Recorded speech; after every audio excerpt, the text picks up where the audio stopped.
Yeah, Yamamoto probably will get a Cy Young at some point. Yeah, it's already planned. But like I said, there's ways to do it that you don't get injured.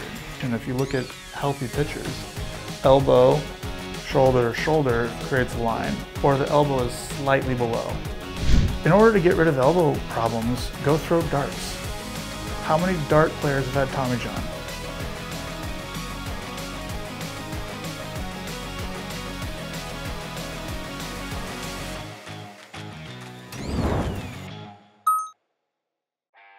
Yeah, I think it's doable if I get to pitch every 5th day.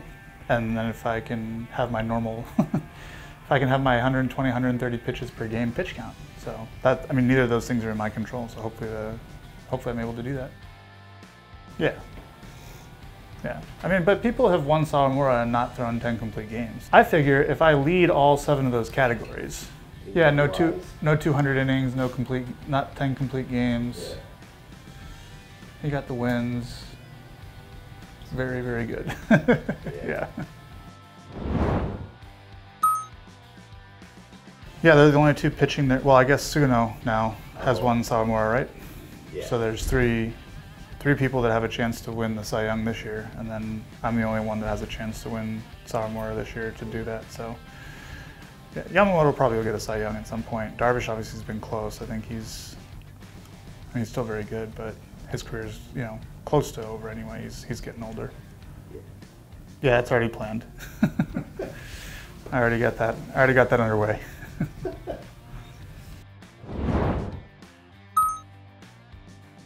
The fastball is the hardest pitch, so there's the most stress on the arm.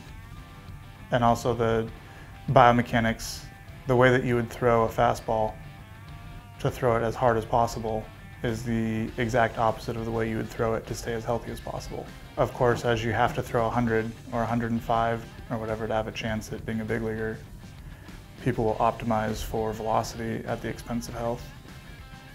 So yeah, this is always going to be a problem.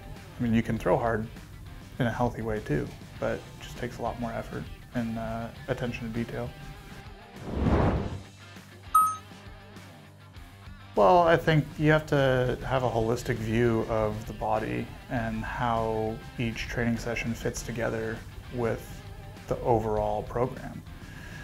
So, you know, you have different training ranges in the weight room. You have like maximum strength, and then you have maximum speed, and then you have a continuum in the middle of it.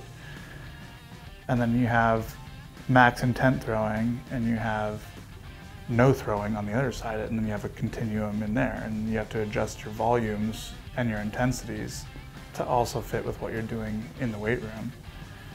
And it's a fairly complex problem for someone that doesn't understand it. And so the majority of guys, they go to a strength trainer in the off season, and he's really good at getting them stronger and more athletic, but he doesn't know throwing necessarily. And there are some guys go to throwing specific coaches and they're really good at throwing, but they don't understand the weight room as well. And even if you get a coach who understands the weight room and throwing and how they combine together, the athlete still has to do a lot of work. Like, they gotta make sure and sleep well. The vast majority of athletes go out and party and drink on the weekends. Like, why do you think you're getting injured? You're poisoning your body. The vast majority of athletes don't monitor their nutrition. They go out to eat, they eat fast food, they eat, you know, whatever. Like, why do you think your body's getting injured? Well, because you're not feeding your body the right stuff. But that stuff takes a lot of attention to detail. It takes a lot of effort. So you either have to have someone that's doing it all for you that knows all of it, or you have to learn it yourself. And the barrier, the education barrier is so high because there's so much that you have to learn. The vast majority of kids coming from high school, they graduate 18 in high school, they're in the big leagues now by 24, that's 6 years, and they're supposed to learn everything from throwing mechanics to strength and conditioning theory to nutrition, biomechanics, and sleep and recovery. Like, so, yeah, I mean, it makes sense why everyone's getting injured, but like I said, there's ways to do it that you don't get injured. Chapman has thrown 100 plus 16 years in a row, I think. Like, he's never been injured. Nolan Ryan pitched for 25-something years throwing 100. Like, Randy Johnson threw really hard for a long time, never injured. Like, there's plenty of examples. some people are more genetically predisposed to getting injured because of their muscle type. So if you have super fast twitch muscle, you can create a lot more force, which is great for throwing hard. But also if you can't handle the eccentric component of it, if you're not good isometrically, then you're going to have more risk of soft tissue injuries. And that's not anyone's fault. Like, you're born the way you are. It gives you an advantage in throwing really hard, but it also gives you a disadvantage in staying healthy. So you need to bias all of your workouts towards isometric and eccentric to give your joints the protection that they need and the stability that they need. But every fast twitch athlete just wants to go train and be fast twitch, and they don't want to move slow. Right? Like, I'm predisposed to moving slow, so I'm predisposed to being healthy, but I struggle to get the performance side of it. So the majority of my workouts need to be fast twitch and trying to move quickly. But I much prefer to move slow because that's what I'm good at. So it's a constant fight. But if you don't know your muscle type, if you don't know how twitchy you are, if you don't know what your body is predisposed to or not, then how are you supposed to make that decision? And then if your strength coaches aren't figuring it out, then you do more of the stuff that you're good at, less of the stuff that you're not, and then the stuff that you're not good at ends up getting you hurt. Pitching, there's like a lot of kind of overweight pitchers, and people are like, oh, does being overweight make you a better pitcher or make you more healthy? No, it's just that the guys that are overweight are usually more predisposed, but in my opinion, it's a muscle fiber type thing. It's a genetic thing that sets the baseline, and then how you work out on top of that can help or hurt. If your elbow gets above your shoulder, like so the line on my shoulders here, right? If my elbow goes above it, then I have a lot of stress in the shoulder, because humans aren't designed to do this. Our arms hang this way. This is natural. So you want to keep your elbow below your shoulder or even with your shoulder. So when you go into external rotation, if you look at healthy pitchers, elbow, shoulder, shoulder creates a line, or the elbow is slightly below. Now you don't want to be too low because then you end up like pushing the ball. But if you get above, then you have a lot of stress on the shoulder here, and you end up with labrum and rotator cuff issues. And the first thing you get is bicep tendonitis and impingement. In order to get rid of elbow problems, go throw darts. How many dart players have had Tommy John? 0. Because they throw like this, and that's how the elbow is intended to work. Now, you can't throw very hard doing this, so you can't pitch in the big leagues like that.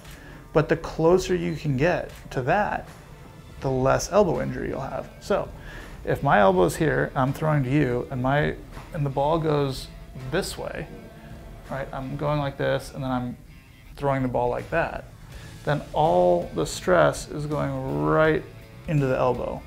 Because here, the elbow's not supposed to move this way, but all the stress is trying to break the elbow this way, right? But this is what will throw the ball the hardest. Just if you look at Newtonian physics, like torso stops here, arm goes here, this stops, and then all the energy goes to the ball, and then this arm stops, and all the energy transfers. So that's what will have you throw the hardest. But this is the healthiest. So but you can't throw hard. So you need some amount of the arm flying out, but you need some amount of shoulder rotation to drive the elbow in a protected position and deploy it late so that my elbow is now working more like a dart throw, which is why you need really good shoulder rotation. You're here, delay, delay, delay, delay, delay, delay. The torso stops here and the arm goes wham. And I still get a little of this fly out, but majority of it is directed in a dart throwing fashion. In order to do that, you have to have good torso rotation. In order to do that, you have to have good hip rotation. In order to do that, you have to have good lead leg block. And in order to have that, your hips have to stay level from the beginning of the delivery. It goes all the way back to the beginning. But if you look at all the guys that stay healthy, Chapman, myself, Kershaw's never had arm issues, he's had back and whatever else. But if you look at the guys that stay healthy and go back, look at Nolan Ryan and Randy Johnson, Greg Maddux. Greg didn't throw hard all the time, but never was hurt, never had an arm injury. They all do it. They all do the same thing. And there's plenty of guys that are really good mechanically too that end up getting hurt. So it's not a 100% thing, but shifts the odds in your favor. And wants to spend 24 hours a day, 7 days a week for 20 years on end doing nothing but baseball. And when you get someone like that, you end up with like Ichiro, who puts up insane numbers. And even Shohei, like 2 Tommy Johns, because mechanically he's got one little flaw. Maybe he can't feel with his body to fix it. Maybe he hasn't gotten the right information to fix it. Arizona, and I know more than the other pitchers around me, and everyone's older than me, and I'm like, screw that guy, get rid of him.